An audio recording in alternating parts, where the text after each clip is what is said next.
Hey, I'm Sean Callagy. It is Mastery Monday. We're here with 2020 Vision. We're creating dreams and breakthroughs and crushing fear and distortion. And we are coming off a blissful weekend. Jonathan and Diana Cohen, what a remarkable job you did. I would have to be candid about this. I was like, a weekend of bliss and Krishna Das and spiritual singing doesn't quite feel like the Jersey Shore and Bruce Springsteen. But I love Jonathan. I love Diana. I love the Platts and Lions. So, let me go. And I will tell you this. I had the privilege and blessing to be there with my son Tyler. A bunch of people from our team came. Rob Gill was there. It was an amazing and phenomenal weekend. From the first night in the Krishna Das concert was phenomenal, straight up. And every time he broke and paused, and you would just hear nature in the background, like the sounds of crickets and birds, and the sun was setting. It was a remarkable feeling of peace and bliss, yes. And just being out there with everybody in nature, just that first night. And then we're staying at the incredible, amazing secret hotel of the Duchess. And this remarkable home that was built, I don't know, 200 years ago, I'm not even sure. And you're just sitting there, and there's a fireplace, and just in this amazing, vast openness. And there's a farm, and there's vegetables, and I don't eat vegetables, but it was still amazing, and everybody's eating everything and just sharing. And it had this really remarkable sense of bonding and family and togetherness. This is going somewhere. It's not just a recap. We're going somewhere with something in this video. And as each day progressed, we had the adventure day versus the spiritual day, and amazing things were happening with John Amaral, and then we had an unbelievable cookie tasting and zip lining, and we had the gala on Saturday night, the masquerade ball, and just tremendous sense of possibility and connection all throughout, and the amazing after party, and just we tried to keep business out of it, but some incredible possibilities emerging for business conversation. And then finally wrapping up with this amazing agricultural talk on Sunday morning about the future of the world and farming and what it is that we're creating out there. And so as I reflected back on the weekend, it made me realize this, that whenever we break our pattern and do something first that's a little different, and this was certainly a little different, magically different, and second, whenever we do something with incredible humans, and the people that were there were straight up remarkable human beings.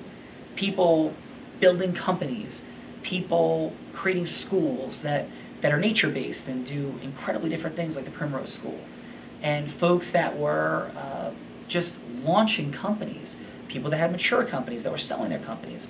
People like Richard Harmon were there, who does this amazing work with ESOPs. And as I reflected on all these conversations, I just want to thank everyone with all my heart. And if you weren't there, there's a message for you here too.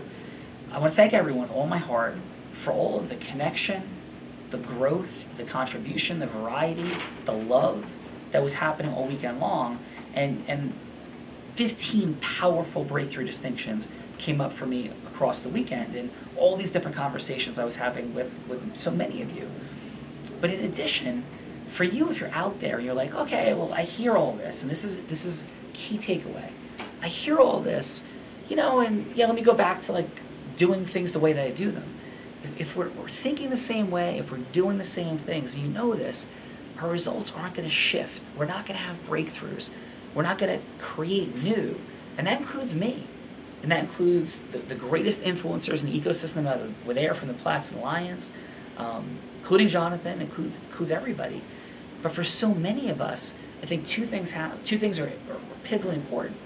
We can look at ourselves as perhaps not ready to take steps in learning and breakthroughs. We can look at ourselves that way, and that's just wrong, objectively. At the same time, if we've made a lot of progress and we've created breakthroughs and we're hitting places of acceleration, and this comes up for me, it becomes easy to get comfortable where we are. And Easton LaChapelle had an amazing statement that meant the world to me. I know some other folks at lunch, where he was sharing his perspective on doing something every day that takes him outside of his comfort zone. And I really thought about it. I'm like, okay, I say I'm doing things outside of my comfort zone, but how often am I really? I do things that are unique, and I get affirmation, I get kind words, but how often am I going straight up outside my comfort zone? And so that's something I'm going to be looking at. I offer that out for you for the weekend of bliss. Let's maybe reflect on that and see where we are with our comfort zone.